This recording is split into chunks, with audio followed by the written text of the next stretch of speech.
C'est fait. L'article 7 qui recule l'âge de départ à la retraite à 64 ans a donc été voté cette nuit par les sénateurs. Oui, c'était aux alentours de minuit. Successivement, j'ai eu 4 annulations de train, 3 annulations d'avion. Pour 201 contre 115. Le Sénat a adopté l'article 7. Je vais essayer d'attraper un train pour Bordeaux. Là, il faut que je loue une voiture pour aller à Toulouse. Finalement, ce qui se passe depuis 3 jours est assez différent de ce qu'on avait imaginé. Ouais. Vous vous souvenez, la France à l'arrêt. Bon, non.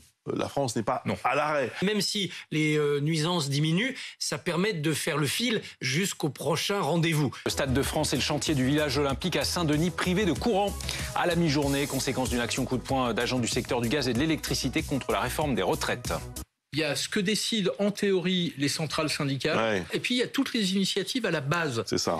Et très honnêtement, c'est ce qui inquiète le gouvernement et c'est ce qui inquiète aussi les leaders syndicaux eux-mêmes. Tant que la réforme n'est pas retirée, les actions monteront crescendo demain, après-demain et jusqu'au retrait. Qu'il y ait des manifestations, qu'il y ait une contestation, mais quand ça atteint ce stade-là, qu'est-ce qu'on peut faire? En fait, c'est du chantage. Il faut quand même ramener les gens à la raison et qu'ils soient responsables de leurs actes, en fait. Le Sénat a fait le choix de suivre le gouvernement et de soutenir ce texte sur la partie qui concerne l'âge. C'est un effort pour tous les Français, mais nous voulons qu'il soit réparti le plus justement possible. Les syndicats ont demandé à rencontrer Emmanuel Macron et pour l'instant, c'est niette. La porte de l'Élysée reste fermée. Dans cette lettre, en fait, les organisations syndicales rappellent la très grande majorité de la population française opposée à cette réforme. Cette absence de réponse constitue un grave problème démocratique et il conduit immanquablement à une situation qui, je cite encore, pourrait devenir explosive.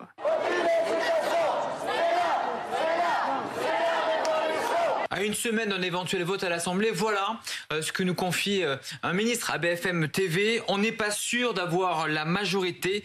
Ça va se jouer à 10 voix. Alors, le 49-3 sera-t-il dégainé pour éviter ce vote? Eh bien, la décision sera prise au tout dernier moment. La centrale nucléaire de Zaporijjia, occupée par l'armée russe dans le sud de l'Ukraine, a elle été coupée du réseau électrique ukrainien après une frappe russe il y a quelques instants. La Russie, à l'instant, dit avoir massivement bombardé l'Ukraine en représailles à une récente incursion. Les frappes ont touché 10 régions à travers l'Ukraine. Vous pouvez l'analyser comme un coup de force et une façon de dire on est capable de tout ça. Vous pouvez aussi analyser le fait que les Russes sont en train de vraiment compter tous leurs projectiles et ils arrivent à en envoyer quand ils peuvent. L'affaire du meurtre de Valentin dans le 16e arrondissement de Paris, on vous en a parlé il y a quelques jours. La garde à vue du principal suspect a été levée ce matin. Il a été conduit à l'infirmerie psychiatrique de la préfecture de police de Paris. Aujourd'hui, le temps déjà est à lui rendre hommage, comme nous pouvons.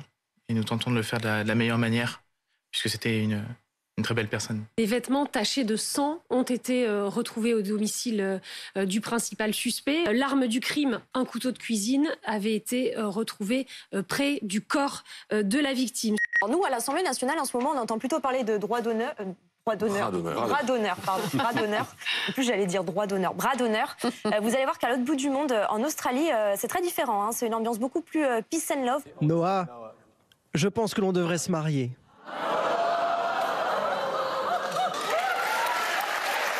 Alors, je voulais terminer en me tournant vers toi, Mathieu. Est-ce que tu penses que ce genre de scène... J'ai cru qu'elle allait te demander en mariage. Ah non.